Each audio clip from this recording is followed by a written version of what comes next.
हरि परमात्मा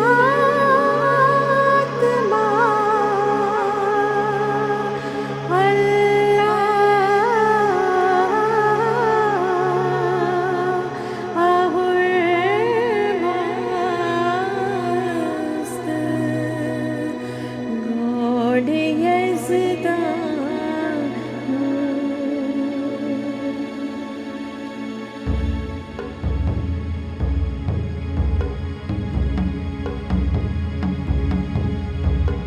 Zoroaster, Rama, Krishna, Buddha, Jesus, Muhammad, Meher Baba. Zoroaster, Rama, Krishna, Buddha, Jesus, Muhammad, Meher Baba. Zoroaster, Rama, Krishna, Buddha, Jesus, Muhammad. Zoroaster, Rama, Krishna, Buddha, Jesus, Muhammad. Meher Baba, Meher Baba, Meher Baba.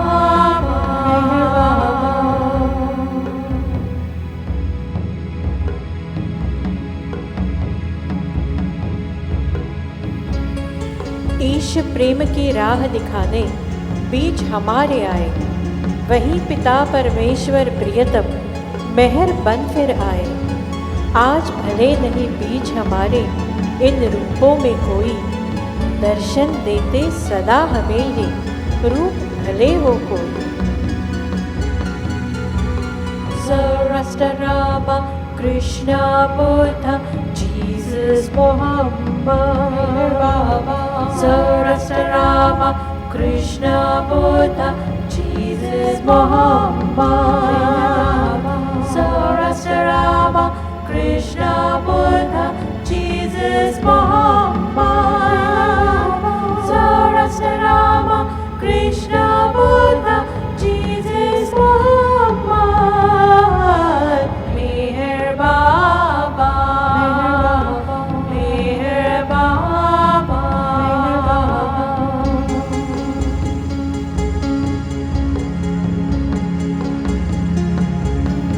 मेहर प्रभु ने दे महान दर्शन आखिर में, बसा के खुद को सदा के खातिर प्रेमी के हृदय में। वैसे ही दर्शन का पिछले अवतारों के अपने भरम हमें समझाया, जग से विदा लेकर इन सब ने ऐसा दर्शन प्रारंभ किया। Zoroaster, Rama, Krishna, Buddha, Jesus, Muhammad, Baba. Zoroaster, Rama, Krishna, Buddha, Jesus, Muhammad, Baba. Zoroaster, Rama, Krishna, Buddha, Jesus, Muhammad. Zoroaster, Rama, Krishna, Buddha, Jesus, Muhammad. Zoroaster, Rama, Krishna, Buddha, Jesus, Muhammad. Meher Baba, Meher Baba, Meher Baba, Meher Baba, Meher Baba, Meher Baba, Meher Baba, Meher Baba, Meher Baba, Meher Baba.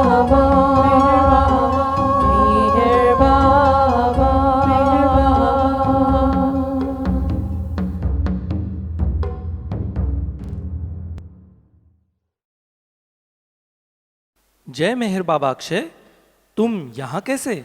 जय बाबा राकेश, तुमने मुझसे यह अजीब प्रश्न क्यों पूछा? यहाँ सब लोग अवतार मेहर बाबा का दर्शन करने ही तो आते हैं, और शायद तुम भी उसी के लिए यहाँ आए हो। हाँ अक्षय, मैं भी यहाँ मेहर बाबा का दर्शन करने ही आया हूँ, पर आजकल यहाँ 1969 अप्रैल जून के बीच मेहर बाबा द्वारा दिए दर्शन की ज़्यादा चर्चा है, और न जाने क्यों सब लोग इस दर्शन को महान दर्शन की उपाधि दे रहे हैं। अक्षय, क्या तुम इस विषय की ज़्यादा जानकारी हमें दे सकते हो? और अभी जो गीत यहाँ गाया जा रहा था, क्या उसका भी इस चर्चा से कोई संबंध है? हाँ राकेश, अवतार मेहर बाबा द्वारा दिए गए इस 1969 के अप्रैल से जून तक दर्शन को उनके पश्चिमी प्रेमियों ने महान दर्शन का नाम दिया है। और जो गाना अभी तुमने यहाँ सुना, उसमें भी इस महान दर्शन का राज छुपा है। कुछ लोग सोचते हैं जब हमारे पास मेहर बाबा है तो हम फिर दूसरे अवतारों की चर्चा क्यों करते हैं? हाँ, उनका ये प्रश्न मुझे भी उचित ही लगता है। किसी प्रश्न की गहराई में जाए बिना अपने विचार को सही समझ लेना कहाँ तक उचित है, तुम खुद ही सोचो। हाँ, तुम कहते तो ठीक हो। तुम्हारे अवतार मेहर बाबा से 3 पीढ़ी के संबंध है। तुम ही इसका रहस्य मुझे समझाओ तो अच्छा होगा। देखो राकेश, हम अवतार मेहर बाबा द्वारा घोषित अप्रैल जून 1969 के महान दर्शन पर चर्चा कर रहे हैं। और यह दर्शन मेहर बाबा की मंडली ने बाबा की आज्ञा के अनुसार गुरु प्रसाद पूना में आयोजित किया। किंतु यह दर्शन मेहर बाबा द्वारा दिए गए अन्य दर्शनों से एकदम अलग तरह का था। वो कैसे? बाबा ने अपने जीवन काल में अपने प्रेमियों को अनेकों बार अपने भौतिक दर्शन दिए, किंतु 1969 में अप्रैल से जून के बीच हुए इस दर्शन में बाबा भौतिक रूप से मौजूद ही नहीं थे। इसका मतलब है कि यह महान दर्शन बाबा की भौतिक अनुपस्थिति में हुआ। राकेश, तुम्हारे इन दोनों प्रश्नों में गहरा रहस्य छुपा है। और यह महान दर्शन पिछले सभी ज्ञात अवतारों के एक विशेष कार्य को अवतार मेहर बाबा द्वारा आयोजित महान दर्शन से न केवल जोड़ता है, बल्कि मेहर बाबा के भविष्य में होने वाले प्रगटीकरण से भी जोड़ता है। तुमने तो मेरी जिज्ञासा और बढ़ा दी। मेहर बाबा ने जो भी कुछ इस संबंध में कहा हो, मुझे बताओ। अच्छा चलो राकेश, हम समय में पीछे वहां चलते हैं जब मेहर बाबा स्वयं अप्रैल से जून 1969 में होने वाले दर्शन की घोषणा अपने मंडलीजनों से करवा रहे थे।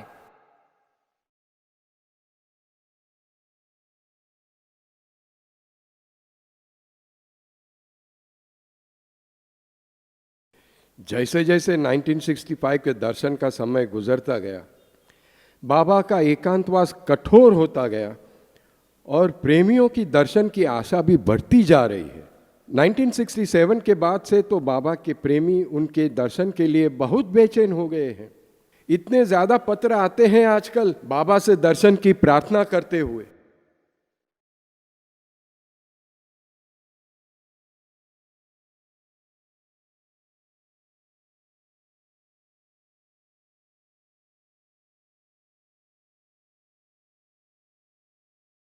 तुम सब क्या चर्चा कर रहे हो? किस बात से इतने चिंतित हो? बाबा, हम सब आपके प्रेमियों के लिए चिंतित है। अरे क्यों भाई, ऐसी क्या कठिनाई आ गई मेरे प्रेमियों के ऊपर? बाबा, आपके कार्यकर्ताओं ने जगह जगह आपके प्रेम और सत्य के संदेश का प्रचार बहुत मेहनत से किया है। इसके कारण नए नए लोग आपको प्रेम करने लगे हैं और वे सब आपके दर्शन के लिए बहुत बेचैन हैं। आपने पत्र व्यवहार पर गहराई से रोक लगा रखी है, फिर भी अनेकों लोग आपके दर्शन के लिए प्रार्थना पत्र सदैव भेजते रहते हैं और नए नए लोग आपके संपर्क में आते जा रहे हैं। आप खुद अपने कार्यकर्ताओं को प्रेरित करते हैं कि वे आपके प्रेम व सत्य का संदेश दूर दूर तक फैलाए, क्योंकि आपके प्रगटीकरण का समय एकदम पास है। यह संदेश सुनकर नए नए लोगों का आपके दर्शन पाने की आशा करना स्वाभाविक है। आपकी मंडली जन आपके प्रेमियों के लिए इसीलिए चिंतित है कि उनकी इच्छा को आप कब तक टालते जाएंगे। नीरज, मेरा ये संदेश लिखो। मुझे मालूम है तुम कैसा महसूस करते हो। मुझे तुम्हारा प्रेम मालूम है। मुझे तुम्हारी मुझसे मिलने की बेचैनी भी मालूम है। मुझे मालूम है कि मैं क्या कर रहा हूं और मुझे क्या करना चाहिए। मुझे मालूम है कि कब सही समय होगा जब तुम मुझे देख सकोगे और तब मैं तुम्हें बुलाऊंगा। जब तक वो समय नहीं आ जाता और जब तक मैं तुम सब से मिलने की घोषणा नहीं करता, मैं चाहता हूं तुम सब धीरज रखो, मेरे वचनों में विश्वास करो। तुम्हारे लिए मेरे प्रेम में पूर्ण श्रद्धा रखते हुए तथा मेरी इच्छा का पूरा सम्मान करते हुए यह करना बहुत अनिवार्य है। जब तक मैं घोषणा नहीं कर देता कि मैं अपने प्रेमियों को दर्शन दूंगा, कोई यहां आने की कोशिश ना करे, न ही कोई यहां आने की इजाजत मांगे और न कोई यहां आए। मेरी इच्छा का पालन करते हुए ही मेरे घोषणा पत्र का तब तक इंतजार करो जब तक तुम्हें यह सूचना न मिल जाए। मैं तुम्हारे प्रेम से बहुत खुश हूं, जो संसार में मेरे प्रेम और सत्य इसका संदेश प्रसारित करने में तुम्हें प्रेरित करता है। मैं तुम्हारी आज्ञाकारिता से भी बहुत खुश हूं, जिसने मेरे विश्व कार्य में मेरी सहायता की है। मैं तुम्हारे साथ हूं, मैं अपना प्रेम तुम्हें देता हूं। बाबा, आपके एक कार्यकर्ता ने आपके इस प्रसारित किए जाने वाले संदेश कि वे सबको आपके प्रेम और सत्य का संदेश दे, इसके बारे में एक मजेदार प्रश्न किया है। उसने कहा है कि प्रेम का संदेशा देना तो सरल है, क्योंकि प्रेम का अनुभव हर कोई करता है, पर सत्य का संदेश क्या है और सत्य के संबंध में वह लोगों को क्या बताए? इतनी सरल सी बात मेरे मंडलीजन मेरे कार्यकर्ताओं को क्यों नहीं बता सके? मेरे सत्य के संदेश का अर्थ है कि लोगों को यह बतलाया जाए कि मेहर बाबा ही परम सत्य है और वे स्वयं सत्य के मूर्त रूप है। He is truth personified. हाँ बाबा, जो भी कोई आपके सत्य के संदेश का रहस्य जान जाएगा, वह फिर परमात्मा की खोज में यहाँ वहाँ नहीं भटकेगा। जिसकी भी यह भटकन खत्म हो जाएगी, वह अपनी आखिरी मंजिल जो कि ईश्वर में समा जाने की है, उसकी चाहत अपने दिल में जगा पाएगा। और आप भी तो अपने प्रेमियों को इसी के लिए तैयार कर रहे हैं। हाँ, मेरे साथ रहते रहते तुम सब अब तक ये जरूर समझ गए होंगे कि जिस ईश्वर साक्षात्कार की मैं हमेशा बात करता हूं, वही मेरा मुख्य अवतारिक कार्य है। मैं स्वयं ही वो सत्य हूं जिसका साक्षात्कार मैं सबको कराता हूं, और इसका सबसे सीधा उपाय है मुझसे प्रेम करना। जो भी गहराई और समर्पण से मुझे प्रेम करेगा, वो मेरे सत्य को पा जाएगा। इसलिए मैं अपने प्रेमियों से दुनिया में मेरे प्रेम और सत्य के संदेश को प्रसारित करने के लिए कहता हूं, और इस कार्य का असर तुम सब देख ही रहे हो। जो नई नई आत्माएं मेरे प्रेम की ओर आकर्षित हो रही है। बाबा, 1965 के दर्शनों के बाद जैसे जैसे आपका एकांतवास कठोर होता गया, वैसे वैसे आपके प्रेमियों ने आपके प्रेम और सत्य का संदेश गहराई से प्रसारित किया, और उसके फलस्वरूप पूरे विश्व में आपके नए नए प्रेमी बनते जा रहे हैं। क्या आपके कठोर एकांतवास का इस प्रसार कार्य से कोई संबंध है? मेरा कठोर एकांतवास इस प्रसार कार्य को शक्ति प्रदान कर रहा है, और मैं शीघ्र ही अपने प्रेमियों को दर्शन दूंगा और अपने प्रगटीकरण की भी पूर्ति अवश्य करूंगा।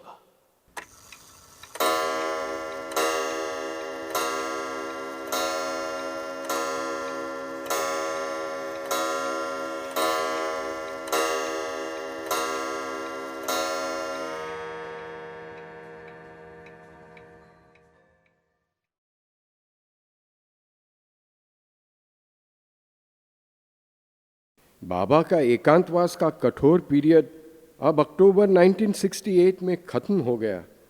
फिर भी न जाने क्यों बाबा अपने प्रेमियों को दर्शन देने की कोई घोषणा नहीं कर रहे हैं। अरे नहीं, शायद आपको 13 अक्टूबर 1968 को मेहराजाद में आयोजित मीटिंग की याद नहीं है, और उस मीटिंग में लिए निर्णय की सूचना जो लाइफ सर्कुलर नंबर 70 के द्वारा प्रेमियों को भेजी गई है। कृपया हमें फिर से इस मीटिंग के बारे में बताइए और लाइफ सर्कुलर नंबर 70 के बारे में भी बताइए। आप मनी के द्वारा 1 नवंबर 1968 को लिखे फैमिली लेटर को पढ़े तो उसमें एक खुशखबरी को पढ़कर आप खुश हो जाएंगे कि बाबा 10 अप्रैल से 10 जून 1969 तक गुरु प्रसाद पूना में अपने प्रेमियों को दर्शन देने वाले हैं। 13 अक्टूबर 1968 को कुछ कार्यकर्ताओं को बाबा ने मेहराजाद में आमंत्रित किया और उनके अप्रैल से जून 1969 के बीच पूना गुरु प्रसाद में दर्शन की सूचना सबको दी। हाँ, मैं वहाँ उस मीटिंग में था। बाबा ने उन लोगों को बताया कि क्यों यह दर्शन कार्यक्रम इतना टलता गया। बाबा ने कहा कि 18 माह के 1967 और 1968 के बीच किए गए कठोर एकांतवास में जो विश्वव्यापी कार्य उन्होंने किया, उसका उन पर अत्यधिक भार पड़ा। ये भार उनके कार्य का उतना नहीं था जितना इस बात का था कि उन्हें भौतिक जगत से अपना संबंध बनाए रखने के लिए एकांतवास के दौरान अपनी दाहिनी जांघ पर लगातार मुक्के मारना पड़ा, जिससे उनकी जांघ लकड़ी जैसी कठोर हो गई। चलिए हम सब उस समय में वापस चलते हैं और बाबा से ही आमंत्रण के बारे में कुछ जानते हैं।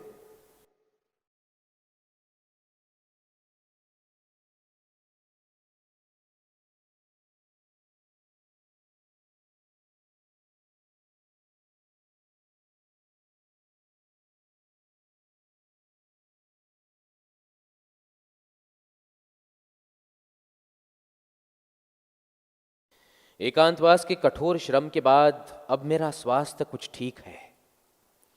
फिर भी मैं अपने प्रेमियों की लॉन्गिंग जल्द से जल्द पूरी करना चाहता हूं कि वे मेरे पास आए। उनमें से कई तो मुझे पहली बार देखेंगे। मेरे कठोर श्रम की पूरी थकावट हटने में अभी भी कुछ समय लगेगा, जब मैं 100% स्वस्थ हो जाऊंगा, अपने प्रेमियों को देखने के लायक। इस कारण और बहुत सी व्यवहारिक बातों, प्रैक्टिकल रीजंस के कारण मैंने ये निर्णय लिया है कि मैं केवल अपने प्रेमियों को ही दर्शन दूंगा, जनसाधारण को बिल्कुल नहीं। ये समय मेरे प्रेमियों के लिए है, सांसारिक भीड़ के लिए नहीं है। सांसारिक भीड़ के लिए तो मेरे मौन खुलने और मेरे दैवी प्रगटीकरण के बाद ही दर्शन का समय आएगा। मैं आज ये घोषणा करता हूं कि मैं अपने प्रेमियों को 10 अप्रैल से 10 जून 1969 के बीच दर्शन जरूर दूंगा, किंतु ये दर्शन मेरी शर्तों के अनुसार ही होगा, जो शर्तें लाइव सर्कुलर नंबर 70 में दी गई है। अंत में मैं ये बताना चाहता हूं कि मैं एक लंबे समय से कहता रहा हूं। क्या कहता रहा हूं? समय पास है, वो शीघ्र आ रहा है, बस एकदम पास ही है। लेकिन मैं आज ये कहता हूं, वो समय आ ही गया है, वो समय आ ही गया है। इसे याद रखना, इसे जरूर याद रखना। I have been saying this. The time is near. It is fast approaching. It is close at hand. Today I say, the time has come. The time has come. Remember this. Remember this.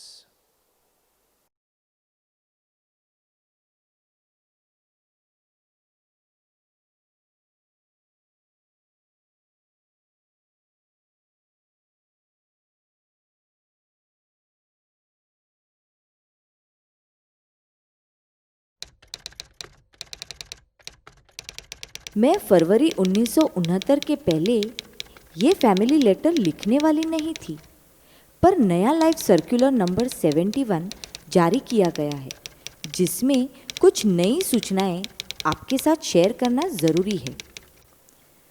अप्रैल से जून 1969 का दर्शन, बाबा कहते हैं, मौन में दिया अंतिम दर्शन होगा।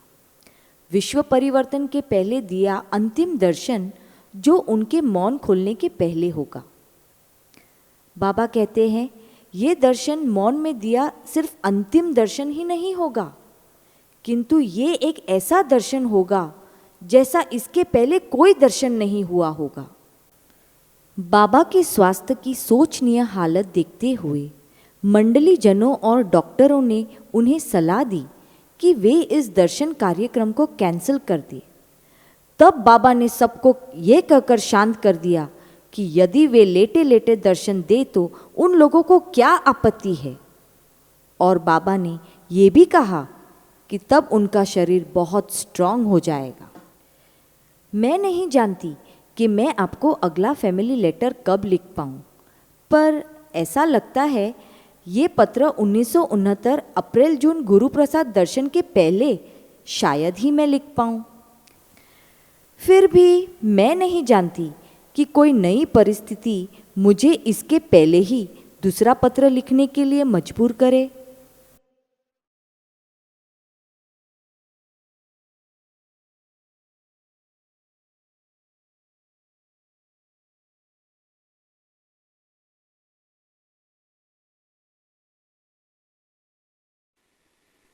मैं कुछ समझ नहीं पा रहा हूं और जब तक और टेस्ट ना हो जाए मैं कुछ नहीं कर सकता। एक पक्का डायग्नोसिस होना चाहिए और ये तभी हो सकता है जब आप पुणे आए। आपके स्पैज्म का कारण जानने के लिए हमें अलग अलग टेस्ट करने पड़ेंगे। मेरा समय आ गया है।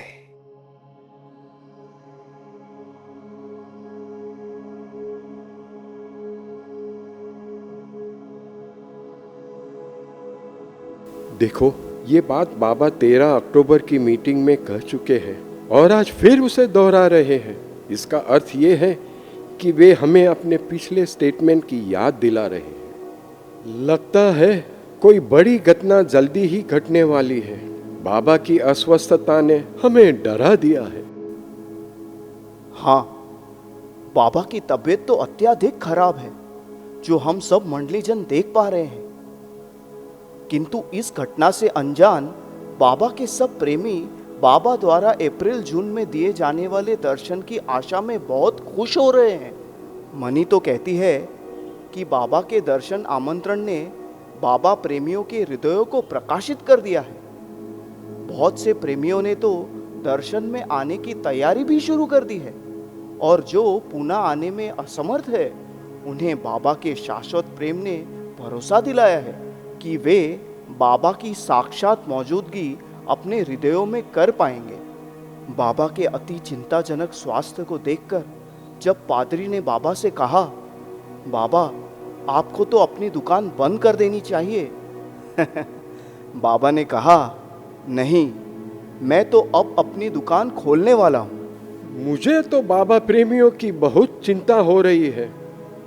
यदि बाबा के बिगड़ते स्वास्थ्य के कारण कहीं अप्रैल जून का पुणे का दर्शन कैंसिल हो गया तो उन सब विचारों पर क्या गुजरेगी। हमें याद रखना चाहिए, बाबा के कोई शब्द कभी खाली नहीं जाते। उन्होंने दर्शन के बारे में यह भी तो कहा था, वे कहीं ना कहीं कभी ना कभी अपने प्रेमियों को दर्शन अवश्य देंगे। परिस्थितियां इतनी तेजी से बदल रही है कि मुझे तो आने वाले कल की भी चिंता हो रही है। न जाने कल क्या होने वाला है।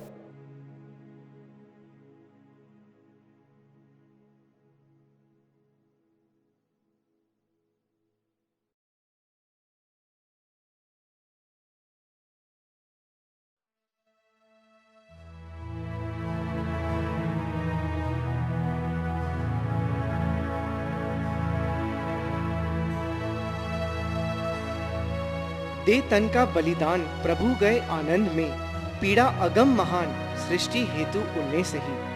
करने को विश्राम गए प्रभु बैकुंठ में, अब वे बस आराम वश 700 पाएंगे। ले गए बलिदान का तन शाम मेहराबाद में, और उसी दरगाह में रखा उन्हीं की याद में।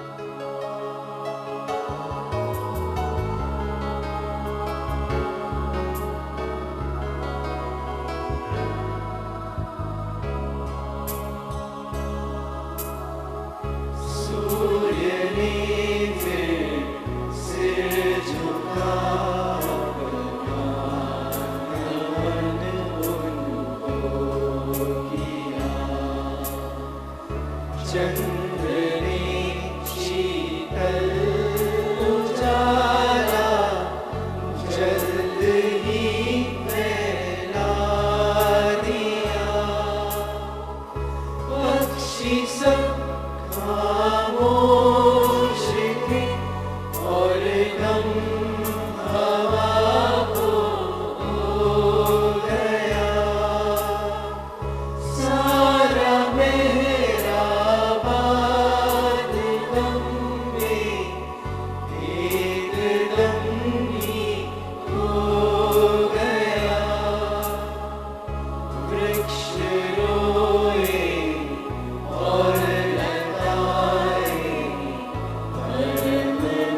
सभी मंडलीजन सलाह कर रहे थे कि बाबा द्वारा घोषित 1969 अप्रैल जून गुरु प्रसाद दर्शन क्या कैंसिल कर दिया जाए, क्योंकि जब बाबा ही वहाँ मौजूद नहीं होंगे तो फिर ये किसका दर्शन होगा। अरे भाई, ऐसी खबरें आ रही हैं कि कुछ बाबा प्रेमियों ने इस दर्शन में आने का अपना विचार ही त्याग दिया है। किंतु बहुत से प्रेमी बाबा के आमंत्रण का सम्मान करने के लिए अब भी गुरु प्रसाद दर्शन में आना चाहते हैं। इसीलिए हमें इस दर्शन कार्यक्रम का आयोजन बाबा की इच्छा अनुसार अवश्य ही करना चाहिए और बाबा के वे शब्द याद रखना चाहिए कि उनके प्रेमी उनकी गैर मौजूदगी में भी अपने हृदयों में बाबा का साक्षात दर्शन पाएंगे। देखिए, हमें अपने व्यक्तिगत दुख से ऊपर उठकर बाबा की इच्छा का सम्मान करते हुए गुरु प्रसाद में दर्शन कार्यक्रम अवश्य करना चाहिए और इसकी सूचना भी सब प्रेमियों को भेजी जानी चाहिए। पूर्व व पश्चिम के अनेकों प्रेमियों ने गुरु प्रसाद में घोषित दर्शन में आने की तीव्र इच्छा जाहिर की है। इसीलिए हमें यह दर्शन अवश्य आयोजित करना चाहिए।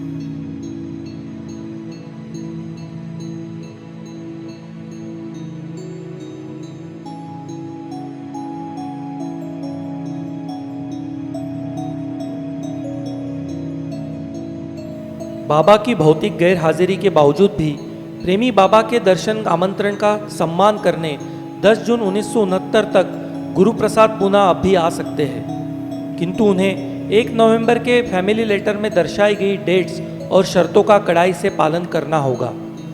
इस यात्रा में आधी दिन की मेहराबाद की यात्रा भी शामिल होगी, जहां आप बाबा की समाधि में उनका सम्मान कर सकते हैं। 10 जून के बाद कोई भी पुणे और बाबा की समाधि की तीर्थ यात्रा अकेले या समूह में कर सकता है, ये याद रखते हुए कि तब उन्हें अपना सब इंतज़ाम खुद ही करना पड़ेगा। अपने स्थानों से सब संबंधित जनों को ये सूचना दे। जय बाबा। आदि के ईरानी, 8 फरवरी 1969।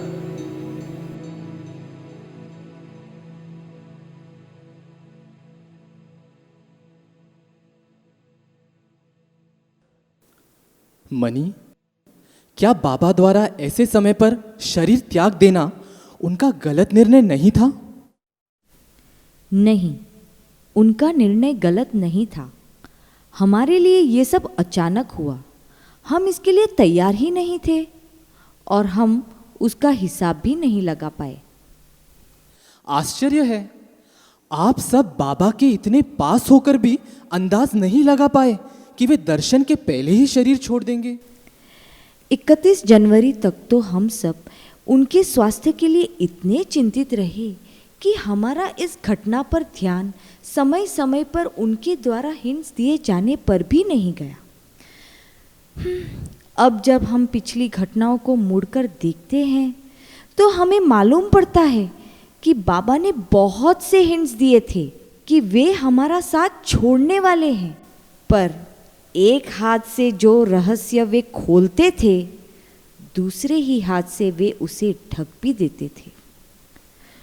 शुक्रवार 31 जनवरी 1969 के सुबह बाबा ने हम लोगों से कहा कि उस दिन उनका सूली पर चढ़ाए जाने का दिन था, द डे ऑफ क्रूसिफिक्शन। फिर भी आप लोग उनका इशारा नहीं समझे कि वे उस दिन शरीर त्याग करने वाले हैं। हाँ, हम लोग सचमुच नहीं समझ पाए, क्योंकि वे अक्सर कहा करते थे कि जीसस क्राइस्ट को तो एक ही बार सूली पर चढ़ाया गया था, पर बाबा को तो हर दिन क्रूसीफाई होना पड़ता था। इसी तरह और भी कई इशारे उन्होंने दिए, सिर्फ शरीर त्याग के ही नहीं, किंतु इस बात के भी कि अप्रैल जून का दर्शन उनका भौतिक दर्शन नहीं, किंतु उनके शरीर त्याग के बाद उनकी गैर हाजिरी में दिया जाएगा। आप सब और उनके प्रेमी भले उनके इशारे न समझ पाए हो, पर बाबा स्वयं तो सर्वज्ञ और सर्वज्ञानी थे। तो क्या उन्हें नहीं मालूम था कि वे अप्रैल 1969 में भौतिक देह में नहीं होंगे? फिर उन्होंने जानबूझकर ऐसा क्यों किया होगा? इससे उनको खुद और उनके प्रेमियों को कितना अपमानित होना पड़ा। आप इस बारे में क्या सोचती हैं? हाँ, ये तो सच है कि बाबा के निकट के बाबा प्रेमी इस घटना से अपमानित महसूस करते हैं, क्योंकि उनके परिचित उनसे तरह तरह की प्रश्न करते हैं और बाबा का अपमान करते हैं। पर हमें याद रखना चाहिए कि बाबा के हर कार्य में कोई ना कोई गहरा रहस्य छुपा रहता है। बिना गहरे उद्देश्य के बाबा का कोई भी कार्य या कोई भी घोषणा नहीं होती। मुझे लगता है कि बाबा का शरीर त्याग और उनका अप्रैल जून का 1969 दर्शन दोनों आपस में गहराई से जुड़े हैं और समय आने पर हम उसे अवश्य समझ पाएंगे। हम लोगों को मालूम हुआ है कि जगह जगह कई बाबा प्रेमी भी इस संबंध में गहरा अध्ययन कर रहे हैं और समझने की कोशिश कर रहे हैं कि बाबा के सर्वव्यापी और सर्वज्ञानी होते हुए भी ऐसा क्यों किया।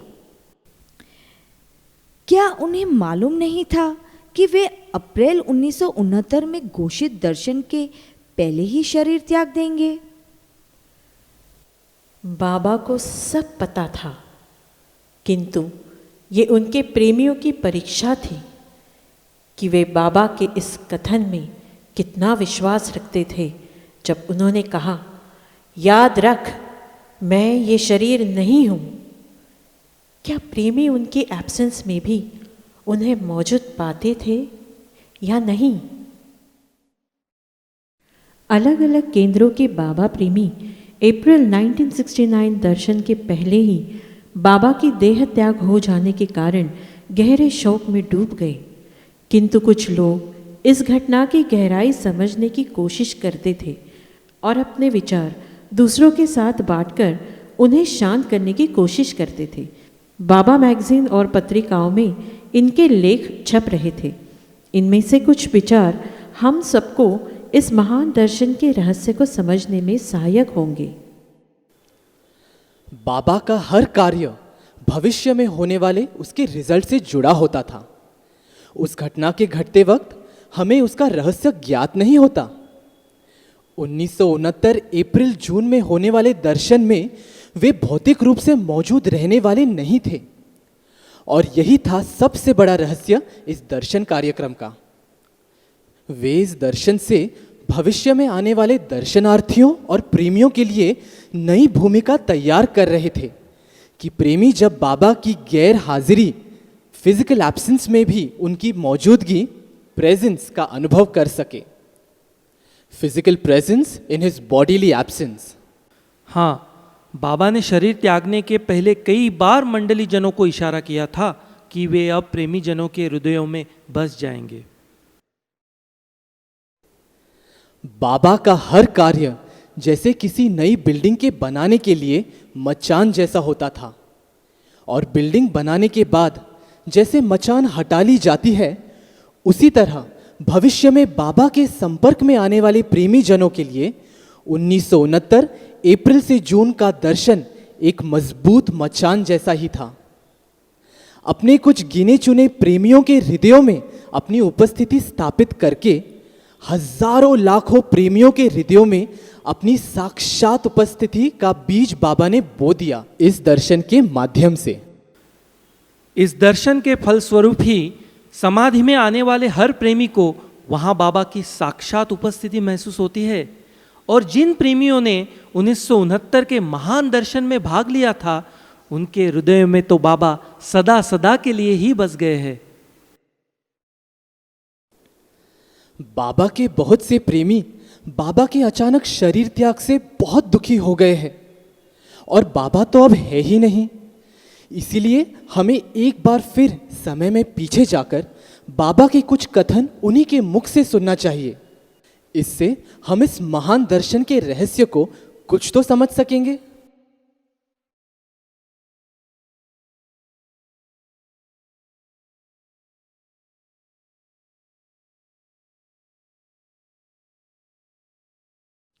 बाबा, हमारा आपके साथ कैसा संबंध होना चाहिए? एक आध्यात्मिक गुरु व शिष्य के बीच प्रेम का संबंध होना चाहिए। यदि तुम्हारा प्रेम मेरे लिए वैसा है जैसा सेंट फ्रांसिस का जीसस के लिए था, तो तुम न केवल मेरा साक्षात्कार करोगे, बल्कि तुम मुझे बहुत प्रसन्न भी करोगे। इसलिए सेंट फ्रांसिस मुझे भी बहुत प्यारा है। ये ध्यान रखो, आज्ञाकारिता, ओबीडियंस, किसी भी प्रेमी या शिष्य को अवतार के करीब लाने की कुंजी है, चाबी है। चाहे अवतार शरीर में हो या फिर शरीर छोड़ चुका हो, अवतार शरीर में हो या ना हो, पर वो सदैव अवेलेबल रहता है। ये बात बहुत महत्वपूर्ण है। विशेष रूप से दो अवतारों के बीच के शून्य काल में भी वो हमेशा सदैव अवेलेबल रहता है। बाबा, अभी जब कभी आप अपने कार्य के लिए हमसे दूर चले जाते हैं, तब तो हम अपनी दूरी से परेशान हो जाते हैं। पर यदि कभी आप भौतिक रूप से हमसे बिछड़ गए, तो हम कैसे जी सकेंगे? आपने ही भाऊजी को एक गीत लिखवाया है, जब तुम ही चले गए हम जीकर क्या करेंगे।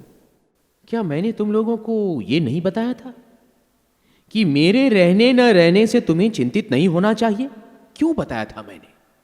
क्योंकि बाबा थे, बाबा हैं, और बाबा शाश्वत रूप से उपस्थित रहेंगे, हमेशा रहेंगे।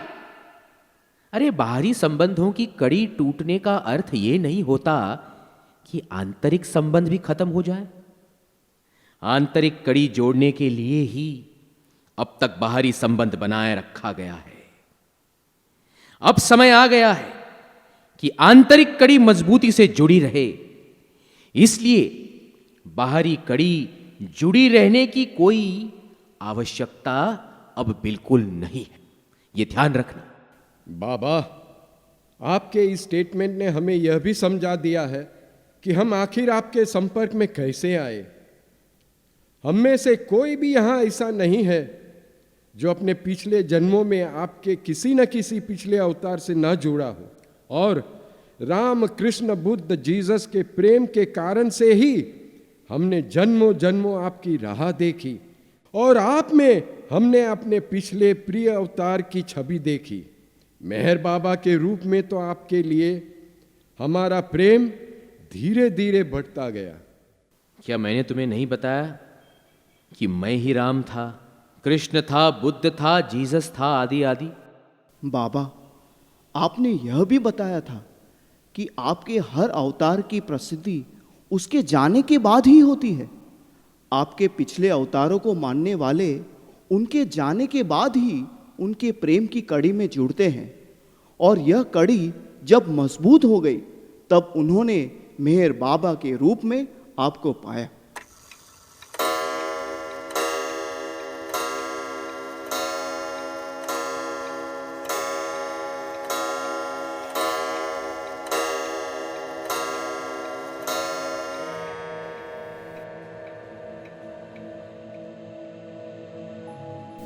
यही तो अवतारों के महान दर्शन की परंपरा है जो मेहर बाबा तक चली आ रही है, और भविष्य में मेहर बाबा की एब्सेंस में मेहर बाबा के संपर्क में आने वाले प्रेमियों के लिए ही शायद बाबा ने अप्रैल-जून 1969 का गुरु प्रसाद दर्शन आयोजित किया था।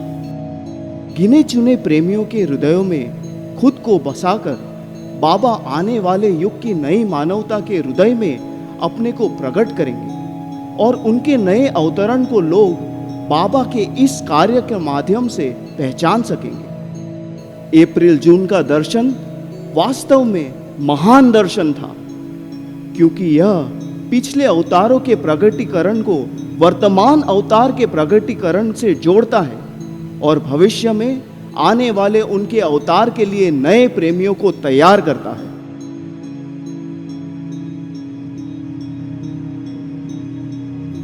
महान दर्शन मुझे मेरे प्रियतम से एक दिन कर देगा एक। मेरे हृदय में बसकर वे मुझे उनसे एक होने के लिए प्रेरित करते रहेंगे। हे प्रभु प्रियतम मेरे, जन्मों जन्मों की मैंने सघन यात्राएं की। कभी तुम्हें जरथुस्त, कभी राम, कभी कृष्ण, कभी बुद्ध रूप, कभी जीसस मोहम्मद रूप जाना, पर हर बार तुम्हारे धरती से विदा होने पर ही मैंने तुम्हें जाना। भाग्य ने इस बार आपको तब जाना जब मौजूद थे धरती पर आप। इस बार हुई न चूक मुझसे, न ही कोई भूल आपसे। दे दिया नाम अपना मुझको, मौजूद थे जब धरती पर। महान दर्शन से अपने बसा लिया है खुद आपने, खुद को ही मेरे हृदय में। भले हुआ नहीं मैं एक रूप अभी आपसे, न है अब कोई वियोग और न कोई सुनापन। जाता हूं जहां भी मैं, साथ होती है तुम्हारी उपस्थिति। जैसे नदी कोई समाहित होती है सागर में, समा जाऊंगा एक दिन मैं भी कभी आप